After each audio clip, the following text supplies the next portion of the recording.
August महिन्याच्या शेवटी आणि सप्टेंबर महिन्याच्या सुरुवातीला जी अतिवृष्टी झाली होती, या अतिवृष्टीमध्ये शेतकऱ्यांचं अतोनात असं नुकसान झालं।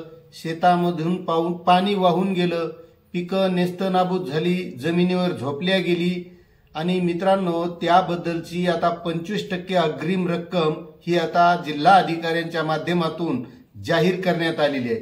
म्हणजे जिल्हा अधिकाऱ्यांनी विमा कंपनीच्या बैठकीत चर्चा करून विमा कंपनीला असे आदेश दिलेले आहेत की 25% अग्रिम आपण द्या आणि या अगोदरच्या ज्या काही तक्रारी शेतकऱ्यांच्या विम्याबाबत आलेल्या असत्या त्या तक्रारीचं निरसन करा, अशी सर्व इत्यंभूत माहिती आपण बघणार आहोत।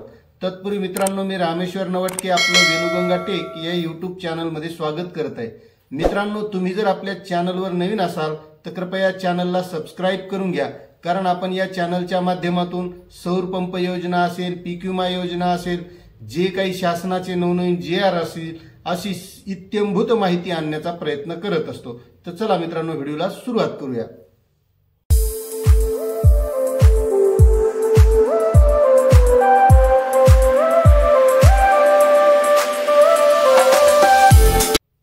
तर शेतकरी मित्रांनो ऑगस्ट आणि सप्टेंबर मध्ये जी अतिवृष्टी झाली होती त्या अतिवृष्टीमध्ये शेतकऱ्यांचं अतोनात नुकसान झालं होतं। मग त्यामध्ये कापूस असेल, त्यानंतर हळद असेल, जी काही शेतात पिकं होती, सोयाबीन होतं, मूग होता, उडीद होता आणि ह्या पावसामुळे इतकं नुकसान झालं होतं की शेतकऱ्यांची पिकं ही जमिनीवर आडवी पडली होती। काही शेतामध्ये तर इतकं पाणी गेलं होतं की ती पिकच राहिली नव्हती, शेतामधलं पाणी वाहून गेलं होतं आणि त्याबद्दलचीच मदत आजच्या व्हिडिओमधून बघणार आहोत।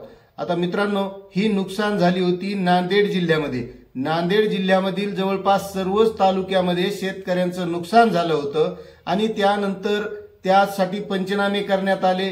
पंचनामे झाल्याच्या नंतर तो आयुक्तामार्फत अहवाल शासनाकडे गेला आणि त्यानंतर आचारसंहिता लागू झाल्या, निवडणुका आल्या आणि त्यामुळे जी शेतकऱ्यांना 25% अग्रिम रक्कम मिळणार होती ती रखडल्या गेली।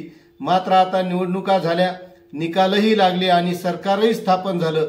आता जिल्हा अधिकाऱ्यांनी पीक विमा कंपनी सोबत बैठक घेतली आणि या बैठकीमध्ये जे शेतकऱ्यांचं 50%च्या वर नुकसान झालं होतं, नांदेड जिल्ह्यामधील जवळपास सर्वच तालुक्यामधलं नुकसान झाल्यामुळे 25% अग्रिम हा शासनाने देऊ केलेला आहे आणि आता शेतकऱ्यांना 25% अग्रिम देण्याचं जिल्हा अधिकाऱ्यांनी विमा कंपनीच्या बैठकीमध्ये विमा कंपनीला सांगितलेलं आहे।